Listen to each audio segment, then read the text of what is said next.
Aprendi a adorar, aprendi a ser cristão.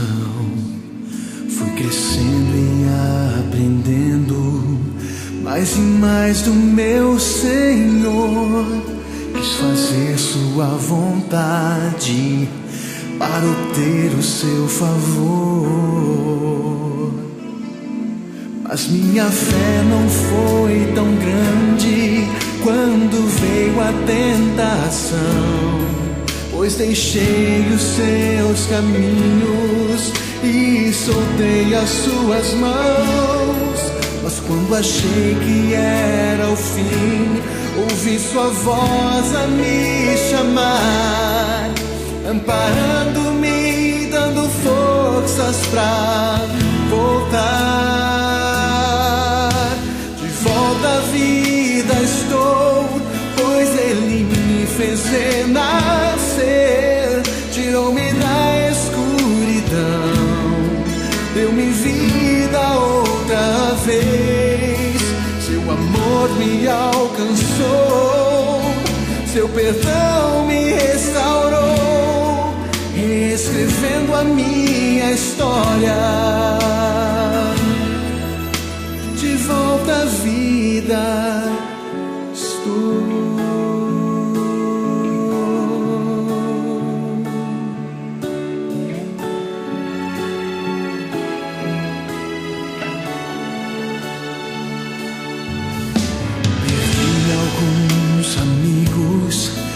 Quem pensava eu contar, pois ao cair me abandonaram.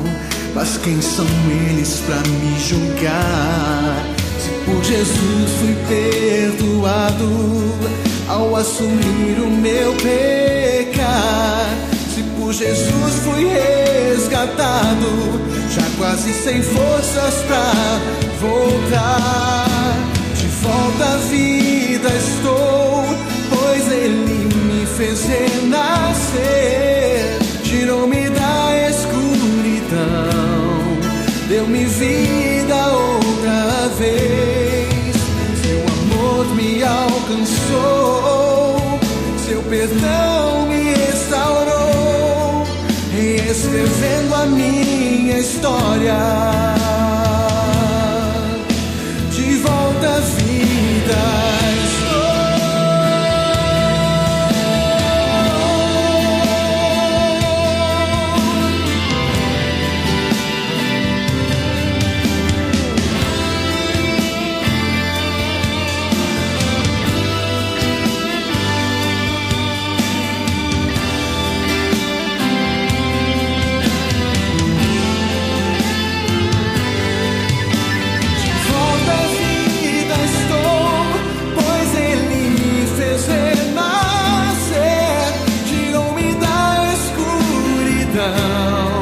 Deu-me vida outra vez.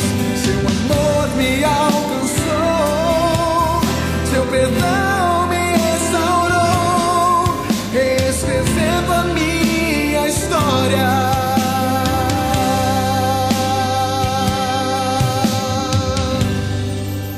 De volta à vida estou.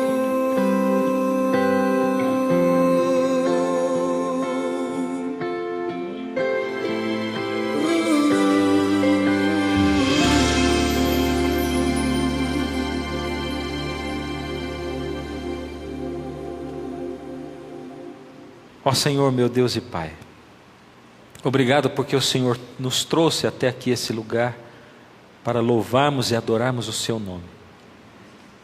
Senhor, na nossa mente muitas coisas diferentes. Quando nós chegamos à Sua presença, muitas vezes trazemos as coisas de lá de fora, os problemas, as situações.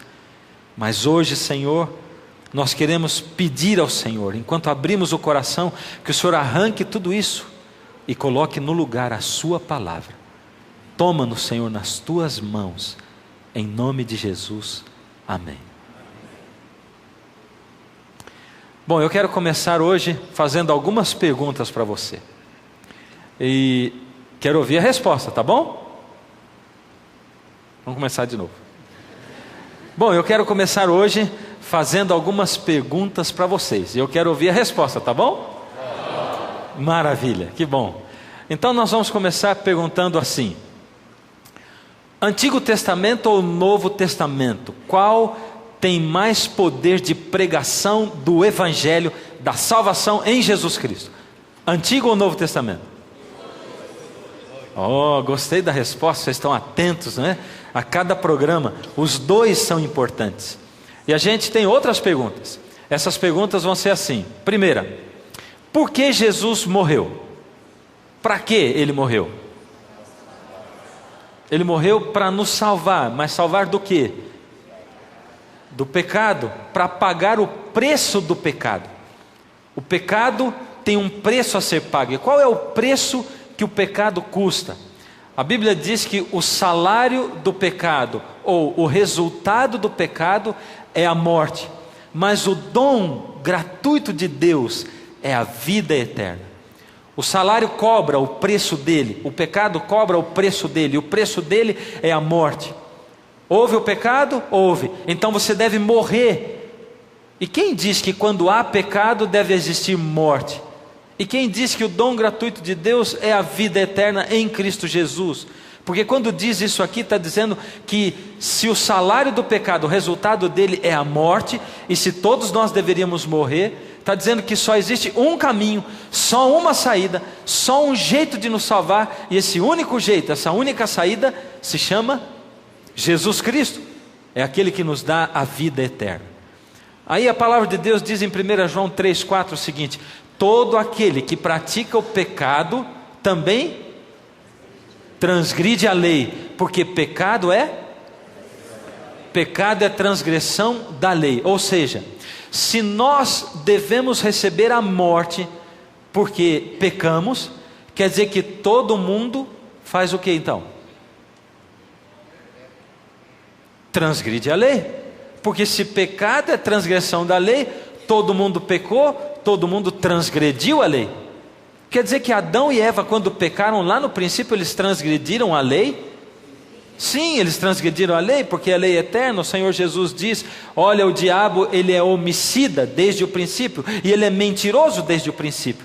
E tanto homicida, não matarás, quanto mentir, não dirás falso testemunho, os dois estão dentro da lei de Deus, 6º e 9º mandamento.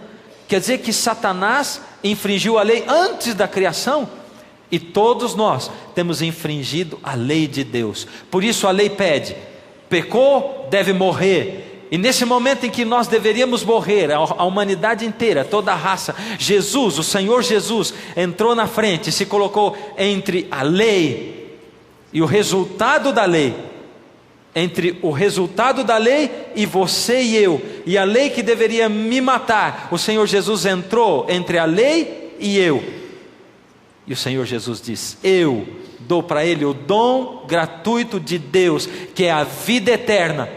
Só que na hora que Jesus se colocou e se interpôs entre a lei e o que a lei reclamava, e você e eu, nesse momento ele recebeu da lei aquilo que você e eu deveríamos receber. Ele recebeu a morte no seu lugar e no meu lugar. Por isso diz que o dom gratuito de Deus é a vida eterna em Cristo Jesus. E é por isso que você e eu, que só deveríamos receber a morte, acabamos recebendo a vida à nossa disposição, porque o Senhor Jesus se interpôs ali. E a salvação para nós custa quanto?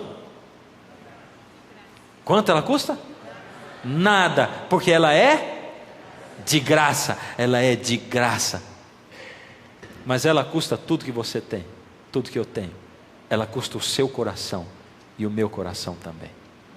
A palavra de Deus diz mais para nós. Diz o seguinte: como nós sabemos que o pecado existe? Aonde a gente toma conhecimento da existência do pecado? Aonde? Na lei. Mas a lei está onde? E os 10 mandamentos estão escritos aonde? Na Bíblia. E em que lugar nós ficamos sabendo que Adão pecou? Em que lugar da Bíblia? Em que livro? No Gênesis. É verdade. Nós ficamos sabendo através do relato do Gênesis. Então lá no Gênesis a gente fica sabendo do pecado. Então quer dizer que o Gênesis é um livro literal da Bíblia? É isso? Quando eu leio Gênesis, eu devo interpretar aquilo literalmente, sim ou não? Sim ou não? Sim. Você em casa, sim ou não? Deve interpretar literalmente, sim ou não? Sim. Embora tenha muita gente querendo dizer que o Gênesis é um livro que não deve ser interpretado literalmente. Então o Evangelho é encontrado em Gênesis? Sim. Ou é só nos Evangelhos e no Novo Testamento? O Evangelho é encontrado no Gênesis? Sim. Porque se eu sei que o pecado aconteceu no Gênesis e que o Cordeiro estava ali para representar Jesus que morreria, quer dizer que o Evangelho, sim, está no Gênesis. E vem outra pergunta mais ainda, mas e a história da cobra falante? Ah, pastor, tem gente que diz assim, isso eu não consigo engolir. Como é que é esse negócio da cobra falante? E aí eles chegaram lá naquela árvore do conhecimento do bem e do mal, e tinha lá uma cobra que falava, que negócio é esse? E tem gente tentando agora juntar ciência com religião, e a gente pode juntar ciência com religião, desde que a ciência, a pretensa ciência, não tente mudar a Bíblia, porque a ciência que tenta mudar a Bíblia, ela não é comprovada cientificamente, porque o evolucionismo não é comprovado cientificamente, e não vai ser comprovado cientificamente nunca, porque o homem não evoluiu. Mas quando alguns religiosos começam a olhar para as evidências do evolucionismo, para as evidências da criação de Deus, e eles começam a estudar, e eles pensam que existem mais evidências para o evolucionismo, que não é comprovado cientificamente, do que para o criacionismo, que também não é comprovado cientificamente, e eles pendem para o lado de lá, e eles começam a dizer assim, já sei, é que nós não podemos encarar o livro do Gênesis literalmente, sabe? Isso aí é significativo, aquilo é uma ilustração, é ilustrativo só. Então o mundo não foi criado em 6 dias, foi criado em períodos grandes, e sabe, não tinha bem uma serpente falando.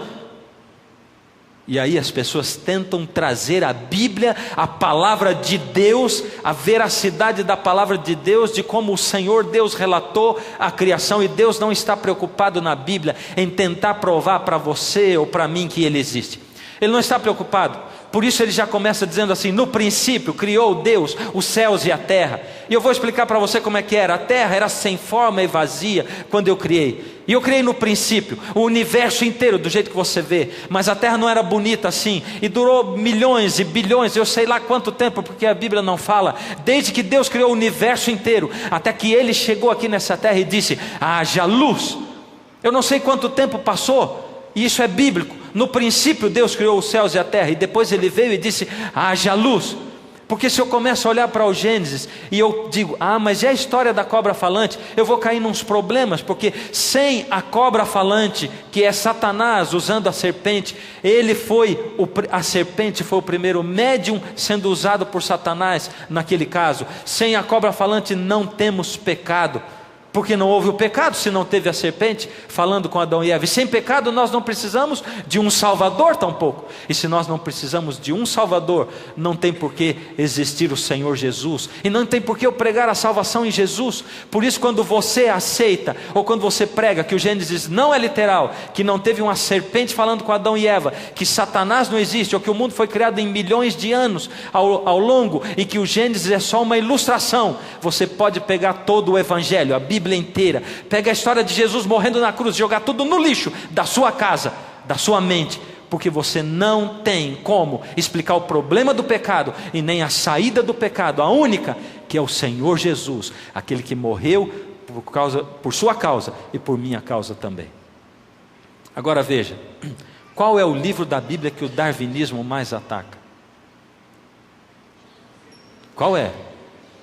Quero ouvir você falar alto, isso é bom, é música para os meus ouvidos. Qual é o livro? É o Gênesis. É o Gênesis.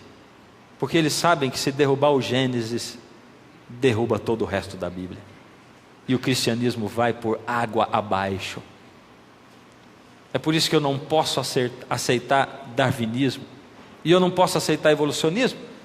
Porque a palavra de Deus é clara quando ela me diz quem criou esse mundo.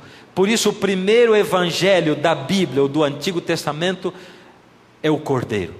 Quando Adão pecou, e Deus deu o Cordeiro, mostrando para Adão que um dia Deus iria morrer no lugar de Adão.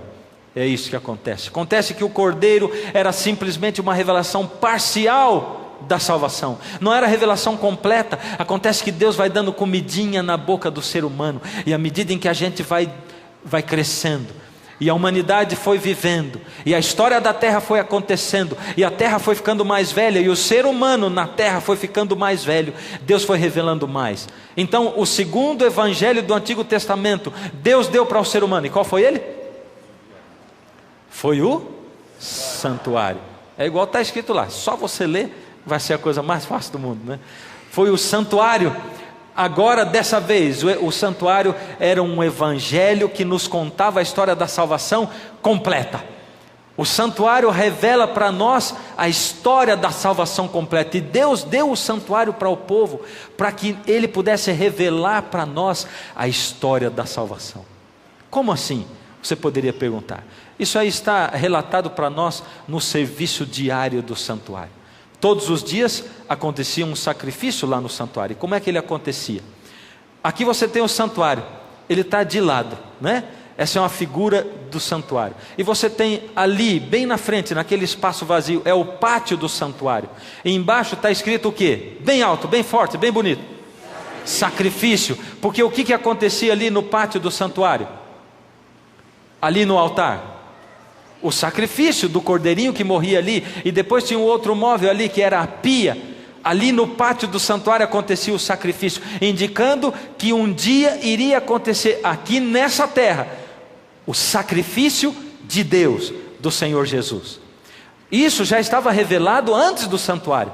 O que não estava revelado era agora, porque antes do santuário aquilo era oferecido em ar livre, e continuou sendo oferecido em ar livre. Agora o santuário, os dois compartimentos. No primeiro compartimento a gente aprende uma outra lição, é a lição da intercessão.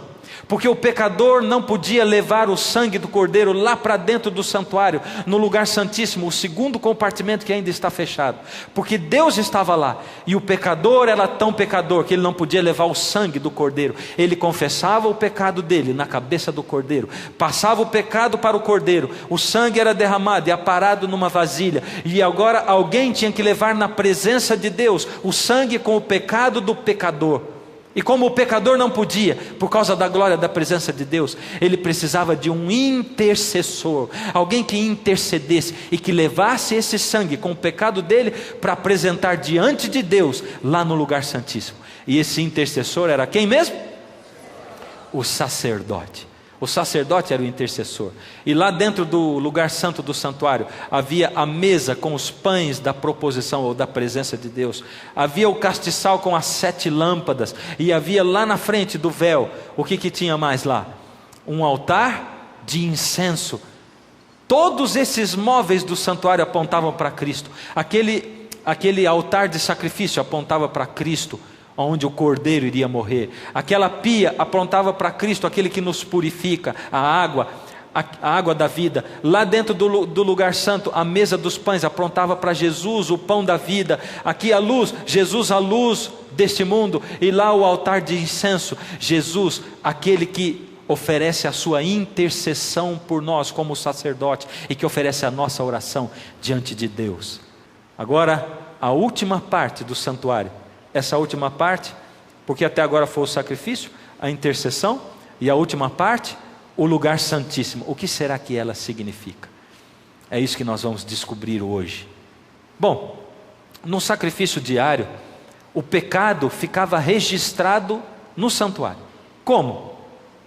O sacerdote vinha com o sangue do cordeiro, ele pegava o sangue do cordeiro, colocava numa vasilha, tomava aquele sangue, levava para dentro do lugar santo do santuário.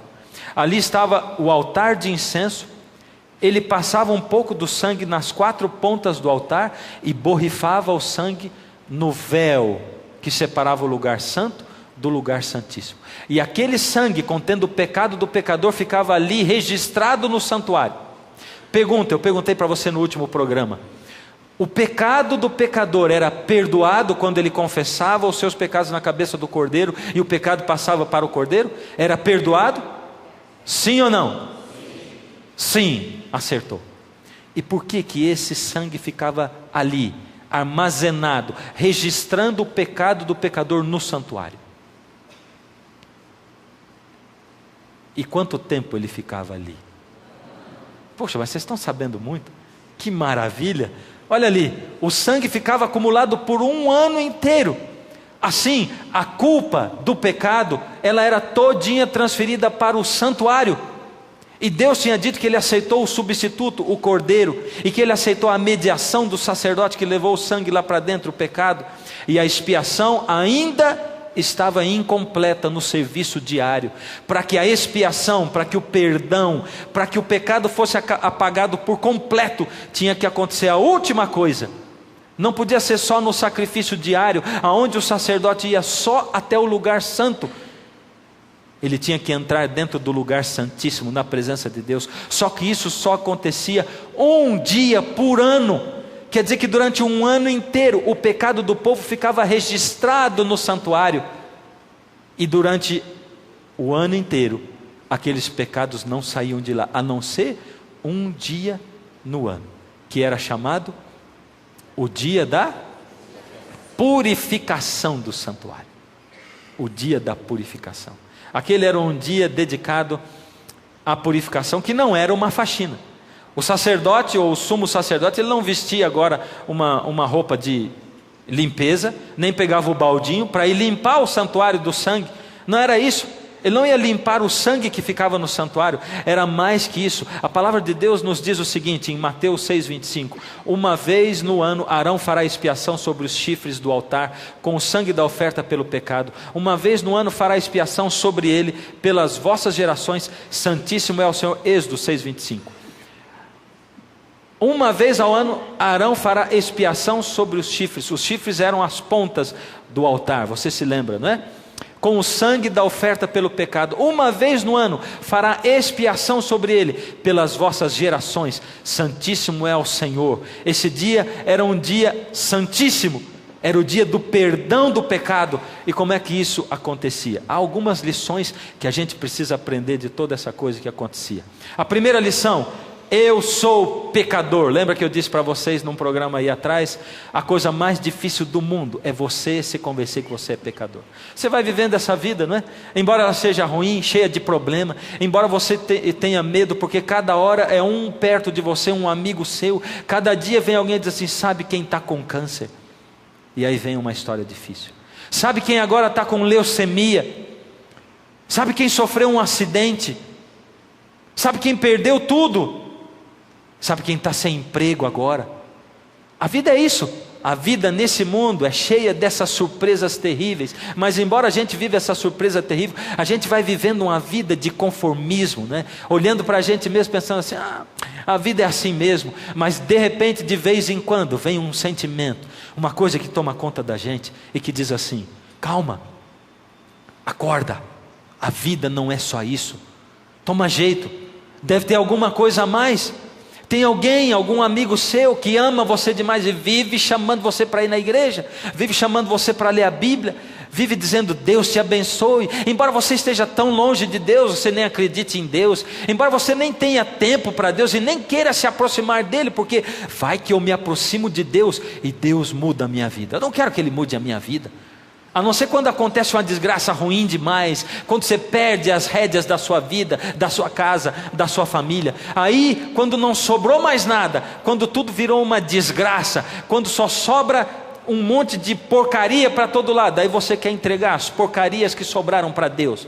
E nós, seres humanos, somos ingratos. Por isso muita gente acha que Deus fica o tempo todo mandando provações, castigos para as pessoas virem para Ele. O Senhor Deus é um Deus de amor, de misericórdia e de bondade. E eu vou dizer para você: se você não tem provação, não tem problema, saiba que é porque não está valendo a pena nem Deus mandar provação para você, para trazer você para Ele, porque Ele sabe que você não vai se recuperar. Se a sua vida está muito boa, não está valendo nem a pena, porque nós, seres humanos, muitas vezes só olhamos para Deus quando acontece alguma coisa ruim na vida da gente. É verdade ou não é? Só quando acontece. Aí quando não sobrou mais nada, a gente quer entregar os cacos que sobraram da nossa vida, o que restou para o Senhor Deus. A segunda é que a saída para a minha vida de pecado, a saída para que eu tenha vida eterna, para que eu possa viver a eternidade, não é a reencarnação. A saída para a minha vida é uma só. A saída está fora de mim. A saída não está dentro de mim. A saída é o Senhor Jesus, o Cordeiro de Deus que tira o pecado do mundo. A salvação também é de graça, e essa é a terceira lição.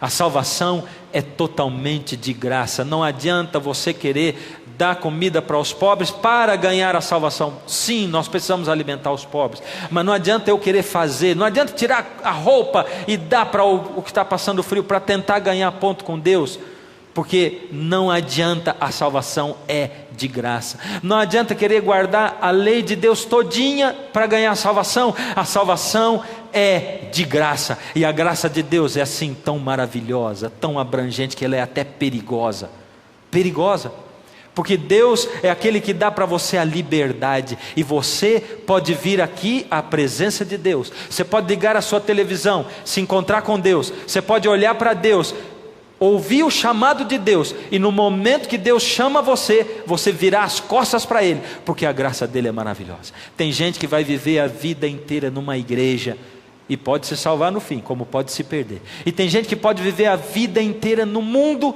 vivendo tudo que esse mundo oferece, se drogando, se prostituindo, sendo um assassino, um ladrão, e no último momento da sua vida, se tiver um coração puro, e olhar para Deus, e tiver tempo de pedir perdão, o Senhor Deus ainda é capaz de perdoar, e vai se salvar juntinho com aquele que passou o tempo inteiro na igreja, porque os discípulos de Jesus que andaram com Ele, também terão salvação, tanto quanto aquele ladrão que estava com Ele na cruz, que não tinha mais tempo para descer da cruz, que não tinha mais tempo para provar que ele agora era um bom homem, mas o Senhor Jesus prometeu para ele: na verdade eu te digo hoje, você vai estar comigo no paraíso. É isso que eu prometo para você. A graça do Senhor Jesus é tão grande assim e tão maravilhosa, que ela chega a ser às vezes até injusta. É injusta aos nossos olhos, porque aos meus olhos, eu que sirvo a Deus a vida inteira, não posso ter a salvação tanto quanto aquele que aceitou no finzinho da vida dele. Mas ela é tão injusta que ela me salva, porque se ela fosse justa ela me mataria, porque o que eu mereço é o pecado, porque as minhas obras não são nada. O que eu posso fazer de bom? Se uma hora eu estou assim tão bonzinho, e a outra hora eu estou tão mal. Se uma hora eu amo tanto a Deus, e a outra hora eu não tenho nem vontade de orar.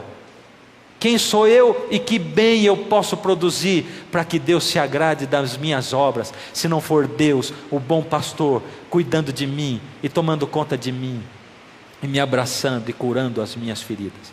O que acontecia no dia do julgamento lá em Israel era o seguinte: o dia de julgamento era especial, era um dia de entrar dentro do lugar santíssimo no santuário.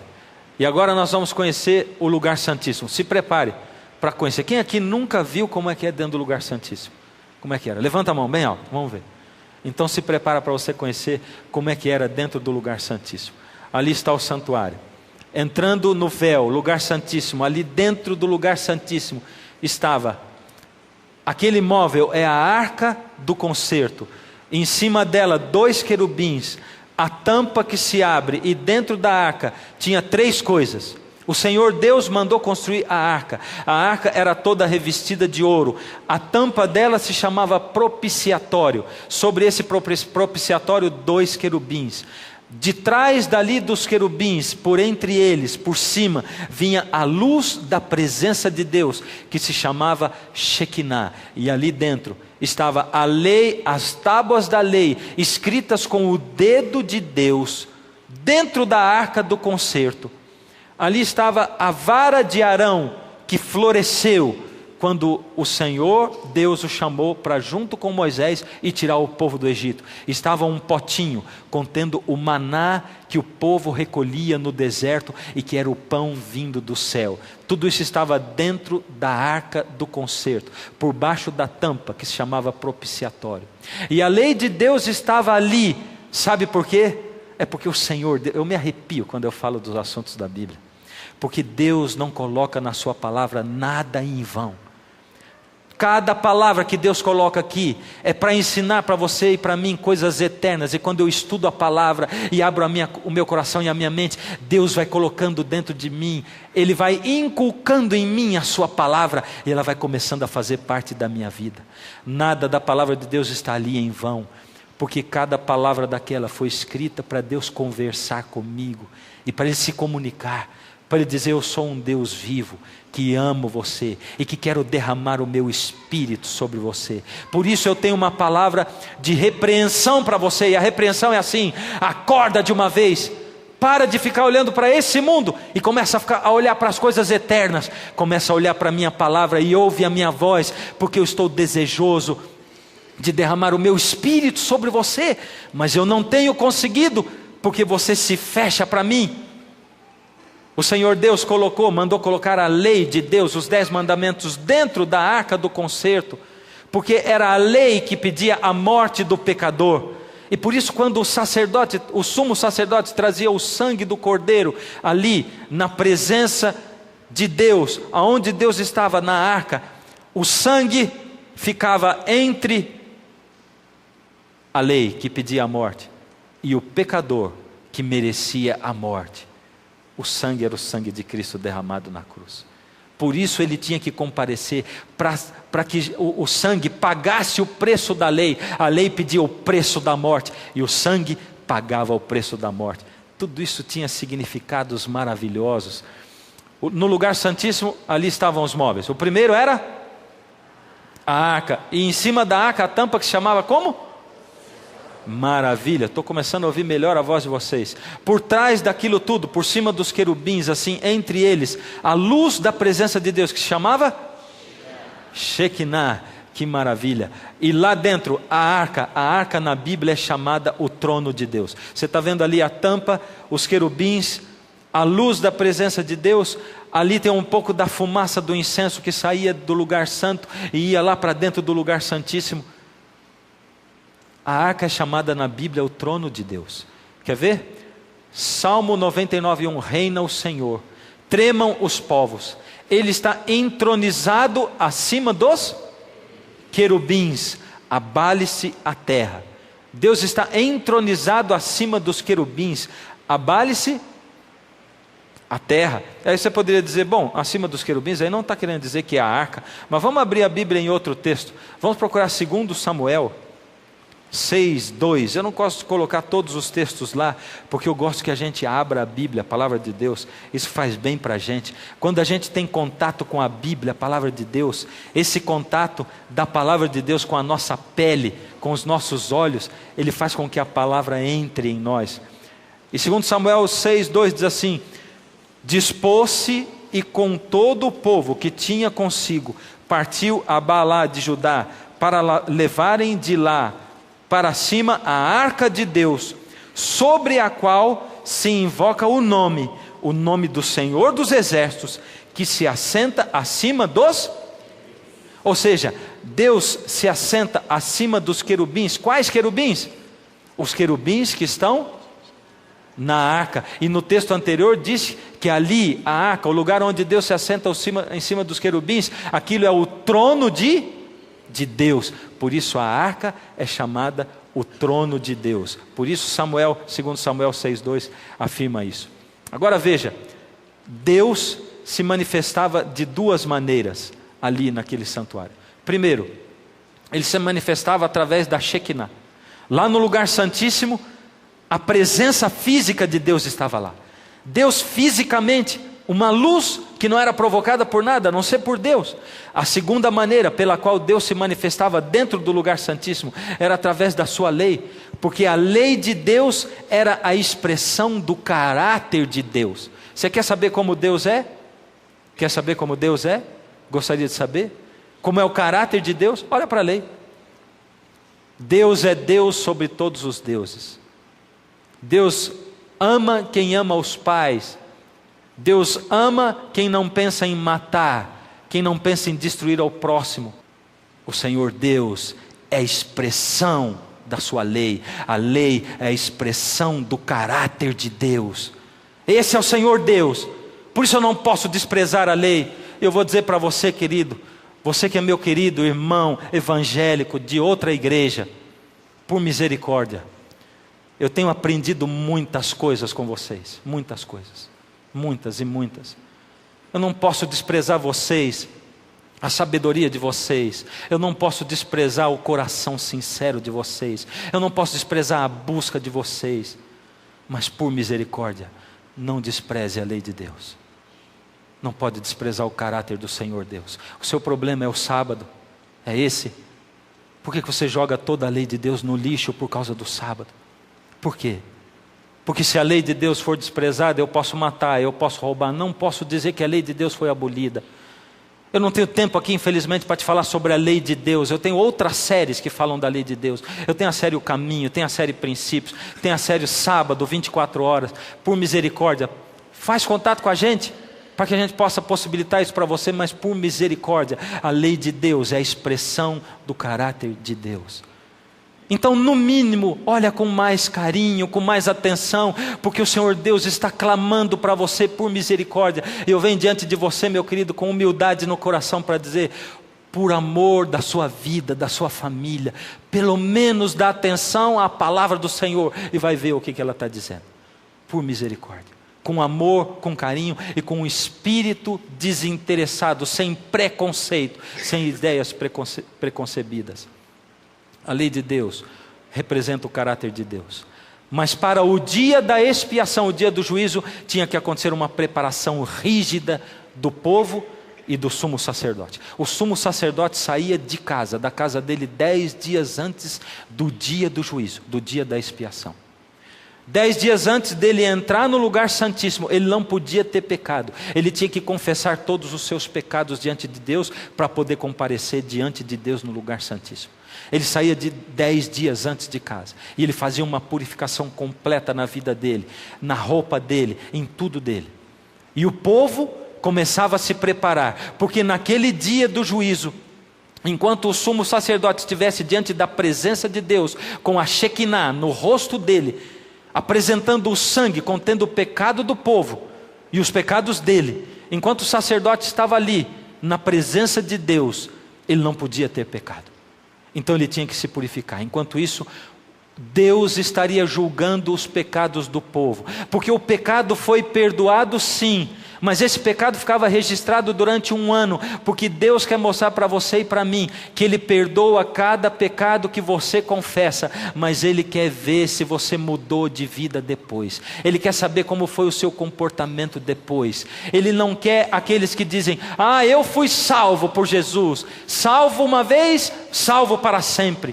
Agora eu posso ser quem eu quiser, eu posso fazer o que eu quiser, eu posso ter a mesma vida que eu tive antes, porque Jesus me salvou. Jesus não salva ninguém no pecado, Jesus salva do pecado. E Ele salvou sim muitas pessoas, os pecadores o acompanhavam.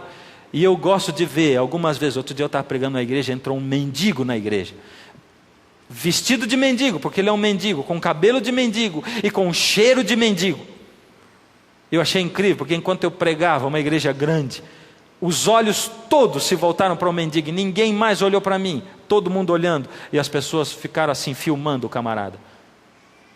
E quando ele sentou, ficaram todos ali olhando. Eu disse, pessoal, eu ainda estou aqui, falando com vocês. Eu fiquei imaginando, se entrasse uma prostituta dentro da igreja, vestida de prostituta, com roupa de prostituta, ou sem roupa como prostituta, ou entrasse aqui dentro, alguém que foi transformado, né? Um travesti. Eu queria ver, vestido do jeito que eles vão para a noite, como seriam os olhares. Só que as pessoas que andavam com Jesus se pareciam muito mais com eles do que conosco. Jesus era rodeado de pecadores, gente de má fama, prostitutas, ex-prostitutas, ex-ladrões. Era gente assim que andava com Jesus. E a gente fica filmando esse povo. E o Senhor Jesus disse, eu vim buscar quem é doente, não os sãos, porque os sãos não precisam de médico, mas eles sim precisam de médico. Quem sou eu para julgar o coração de um ser humano? E outro dia um grupo de jovens que participou do Está Escrito Jovem, disse assim, Olha, nós fomos aqui para dar o sopão ali para as pessoas que moram na rua. E de repente um morador de rua ali chegou para mim e disse assim: olha, agora eu quero orar por vocês. E o morador de rua orou por nós. Uma coisa incrível, foi emocionante aquilo. Quem sou eu para julgar uma pessoa ou outra pessoa? Esse dia era o dia da purificação, e o povo tinha uma preparação rígida, o povo tinha que santificar a sua vida também. Era uma purificação total, uma purificação da casa, era uma purificação do corpo, era uma purificação da roupa, também havia purificação da comida, purificação completa da mente. O Senhor Deus quer habitar no seu corpo, na sua casa, na sua mente, no seu coração. O Senhor Deus deseja que você seja o santuário dele. A santificação é uma estrada íngreme, é uma subida. E sabe como é que ela acontece? Um dia Jesus achou você lá no mundo do pecado, e Ele quer levar você para a santificação, que está lá em cima. Então Ele tira você do mundo do pecado e pega na sua mão e vai levando você, e você vai subindo e vai subindo. É difícil subir, eu digo para você, é bem mais difícil subir do que descer. Eu corro todo dia, e na subida é muito difícil. Quando chega lá em cima o coração está quase saindo pela boca. Subir é muito difícil, descer é muito fácil. Por isso é muito bom correr na descida. A gente corre na descida e anda na subida. Santificação. Santificação não é você não ter defeito, é você subir. Às vezes você tem que subir assim, mas o final é subida. Cai um pouco, levanta um pouco, mas é sempre subindo e subindo. No final das contas, você passa uma régua daqui lá até no último ponto, e você está subindo, e Jesus está segurando a sua mão. De vez em quando você larga a mão dele, e tem gente que agarra no meio do caminho e segura, porque aqui no meio tem esse púlpito aqui, e no meio esse púlpito ele chama a lei de Deus. Ela é o que separa o errado do certo, e tem gente que fica agarrado aqui. Tem gente que vê a lei de Deus como alvo, como meta. A sua meta não é a lei de Deus, é a santificação. A lei tem que ser o seu piso. Você já passou dela, já passou, ela é o piso. Eu tenho um alvo, a santificação, é me separar para Deus, chegar perto. Acontece que tem gente que ao invés de pensar: Deus, quão mais próximo eu posso estar do Senhor, quão mais puro eu posso ser, quão melhor eu posso ser, quão mais parecido eu posso ser, ela pensa: Senhor, quão longe eu posso estar do Senhor sem que eu esteja longe demais.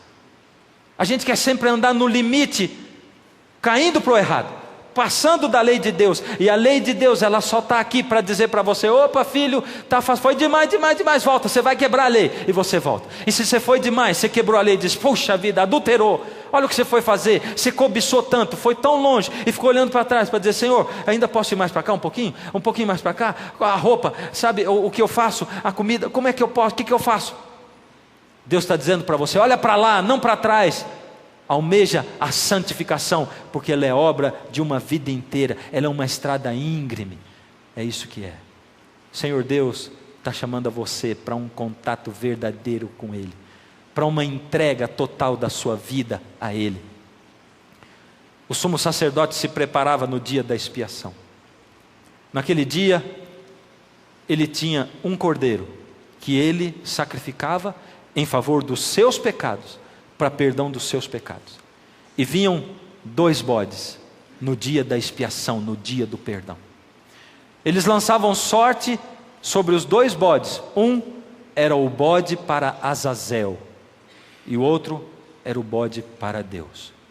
O bode para Azazel, no final de toda a cerimônia, no dia da expiação, esse bode que tinha recebido os pecados, a culpa dos pecados, ele era levado para o deserto e solto no deserto, e ele morria sem água, e ele morria aos poucos, esturricado, no meio do deserto.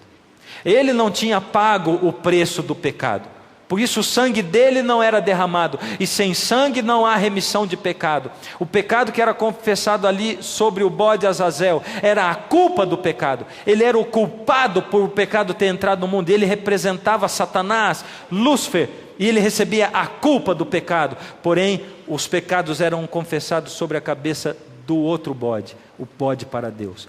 E o sumo sacerdote levava até a presença de Deus, lá dentro do lugar santíssimo. A roupa do sacerdote embaixo, a orla da veste dele, levava sinetes.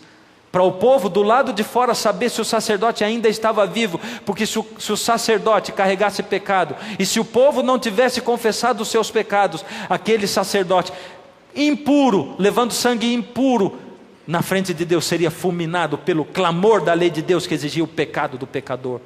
Por isso todo mundo tinha que ter confessado o seu pecado, tinha que fazer uma purificação na sua vida. O dia da purificação chamava as pessoas para confessarem os pecados, para olharem para Deus e dizer: Senhor, por misericórdia, eu sou um miserável, eu já caí 10.000 vezes no mesmo pecado. Deus, por favor, purifica a minha vida. E Deus hoje quer entrar na sua vida, na sua casa, na sua empresa, no seu coração. A obra-prima do inimigo é olhar para você e dizer assim: isso que ele está falando serve para os outros, mas não para você, porque para você é impossível. Olha como é que está a sua vida amorosa, olha como é que está a sua vida sexual, olha como é que está a sua empresa, olha no seu serviço tudo que você tem que fazer. É impossível Deus purificar você. Pode ser que isso funcione para ele, que é pastor, pode ser que funcione para os outros, mas não funciona para você. E eu queria dizer, por misericórdia, não escute essa voz, não escute, porque a salvação de Deus é abrangente, ela é de graça e ela é para você. Deus a planejou para você. Quando o Senhor Jesus morreu na cruz, Ele estava pensando em você, com todos os seus problemas e as suas limitações. E quando o Senhor Jesus clamou na cruz, Ele estava olhando para você que está vivendo hoje, no século 21, olhando para o seu rosto, para a casa onde você mora, para o lugar onde você trabalha, para os relacionamentos que você tem. E Ele estava dizendo: filho, eu sei que você vai se cansar da vida que você tem. Filho, eu sei que você vai ver que a vida é muito mais difícil do que você pensa. Filho, eu estou aqui morrendo e derramando o meu sangue para pagar o que a lei exige. Eu vou pagar o preço do pecado, que é a morte, para que você tenha vida. E Jesus hoje, de cima da cruz, de dentro do santuário, como o sumo sacerdote que Ele é, Ele está olhando para você e está dizendo: filho, não acredite nessa voz que diz: você não é capaz de se salvar, porque eu sou aquele que salvo todos os que creem em mim e desejam. Porque Deus amou ao mundo de tal maneira que deu o seu Filho unigênito, para que todo aquele que nele crê não morra, mas tenha a vida eterna. Você crê? Você tem fé? Quem sabe nesse momento eu fiz você olhar para você mesmo, e alguns de vocês se decepcionaram no fim de tudo, pensando: não, eu não tenho fé. Está precisando de fé? Então você só pode ouvir uma voz, é aquela que vem de Deus, não há outra. E Jesus vai chamar você.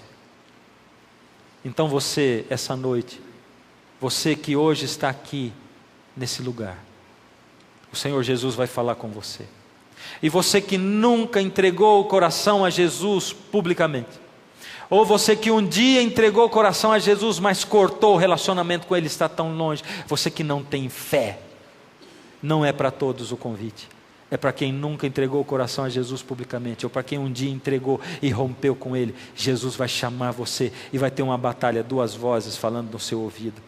Ouve a voz de Jesus, aceita o chamado e vem aqui, e eu quero orar com você. E você, se quiser, pode ir para frente da sua TV, da sua tela. Mas se o Senhor Jesus chamar, não fique parado no lugar onde você está. Ele quer ouvir a sua resposta. É o seu pedido de perdão. Hoje é o seu dia particular do juízo, onde você confessa e Deus faz, onde você purifica e Deus aceita e te perdoa. A música toca, o Espírito de Deus toca o seu coração. E quando Ele tocar o seu coração, é hora de vir, é hora de aceitar, é hora de atender, é hora de levantar, não é hora de ficar no seu lugar, mas de chegar aqui.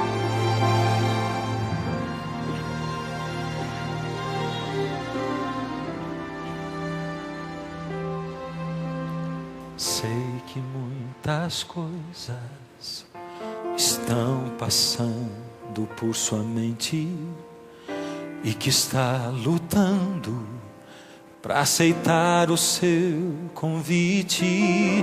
O inimigo vai tentar impedi-lo de chegar até Jesus. Ele quer fazer você pensar que dessa vez não há mais volta e que foi tão longe para ter de novo o amor do Pai. Não escute essa voz, não recuse o perdão que Ele oferece novamente para você. Ouça seu chamar, não deixe de escutar. Deus clama por você, sei que quer se entregar. Não resista mais, Ele esperando está. E estende agora outra chance para recomeçar. Se entregue para Jesus, escute seu chamar.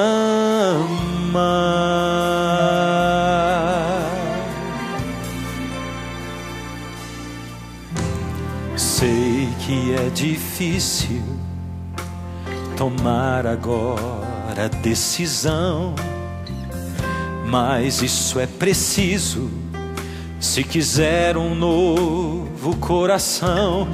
Venha logo entregar seus temores a Jesus e Ele limpará de todo mal o seu viver. Ouça seu chamar, não deixe de escutar. Deus clama por você, sei que quer se entregar. Não resista mais, Ele esperando está. E estende agora outra chance para recomeçar. Se entregue para Jesus, escute seu chamar. Se levante e venha ao encontro do Senhor. Esqueça o passado, Cristo oferece seu amor.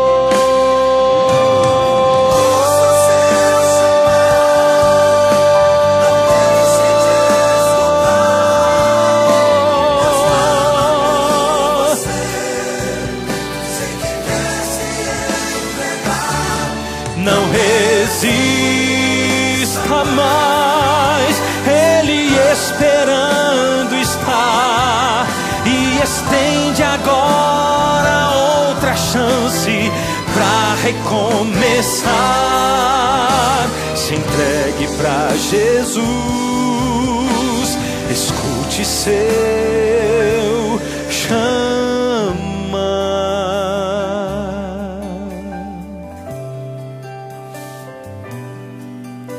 Se entregue para Jesus, escute seu chamar.